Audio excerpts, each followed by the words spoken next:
자, 헌법재판소가 오늘 오후부터 윤석열 대통령 탄핵 심판 10차 변론을 열고 핵심 증인 신문을 지금 이 시간까지 이어가고 있습니다. 네, 한덕수 국무총리, 홍장원 전 국정원 1차장에 이어 마지막 증인인 조지호 경찰청장 신문이 진행 중인데요. 헌법재판소 연결하겠습니다. 이채연 기자. 네, 오후 3시부터 이어진 윤 대통령 탄핵 심판은 두 번째 증인 신문까지 마치고 저녁 7시 반부터 조지호 경찰청장에 대한 마지막 증인 신문이 막바지로 향해 가고 있습니다. 조 청장은 계엄 전후 윤 대통령으로부터 걸려온 6통의 전화 모두 국회의원 체포를 지시했다고 검찰에 진술한 이번 계엄 사태의 핵심 인물 중 한 명인데요. 투병을 이유로 애초 2차례 증인 신문에 출석하지 않았다. 오늘 세 번째야 출석했는데 재판부는 몸 상태를 고려해서 1시간 신문, 10분 휴식 이런 방식으로 진행 중이고 조금 전 심판이 재개됐습니다. 지난 변론에서 조 청장은 검찰 진술 조서가 공개된 만큼 그대로 증언을 이어갈지가 관심이었는데요.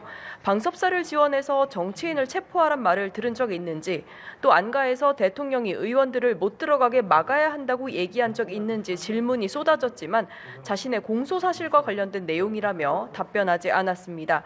다만 계엄 해제 뒤 새벽 5시쯤 윤 대통령으로부터 전화를 받은 사실이나 계엄 당일 김용현 전 장관 또 박안수 계엄사령관으로부터 포고령 선포 무렵 전화를 받은 적이 있다고 일부 답변하기도 했습니다. 바로 직전인 홍장원 전 차장 신문 때도 이 체포주 의혹을 두고 양측이 거센 공방을 벌였습니다. 시작부터 윤 대통령 측과 홍 전 차장은 국정원 CCTV를 두고 신경전을 벌였는데 여인영 전 사령관과의 통화 내용 또 장소가 쟁점이었습니다.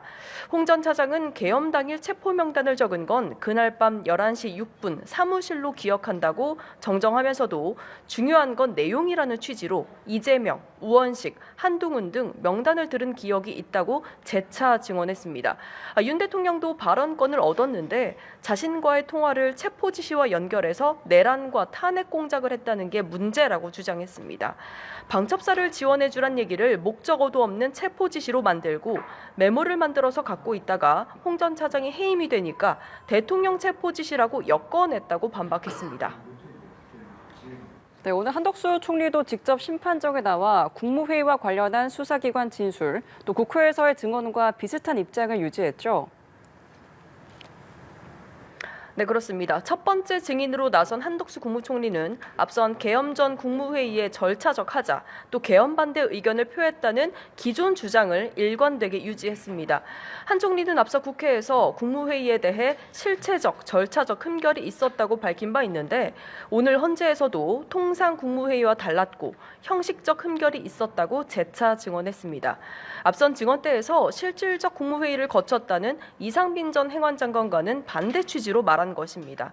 다만 국무회의인지 아닌지는 사법 절차를 통해 사법부가 판단할 사안이라며 말을 아꼈습니다. 오늘 윤 대통령과 한 총리가 심판정에서 대면할지도 관심이었는데 총리가 진술하는 걸 대통령이 지켜보는 게 국가 위상에 좋지 않다는 이유로 윤 대통령은 퇴정했다가 한 총리 증언이 모두 끝난 뒤에야 다시 모습을 드러내기도 했습니다. 지금까지 헌법재판소에서 전해드렸습니다.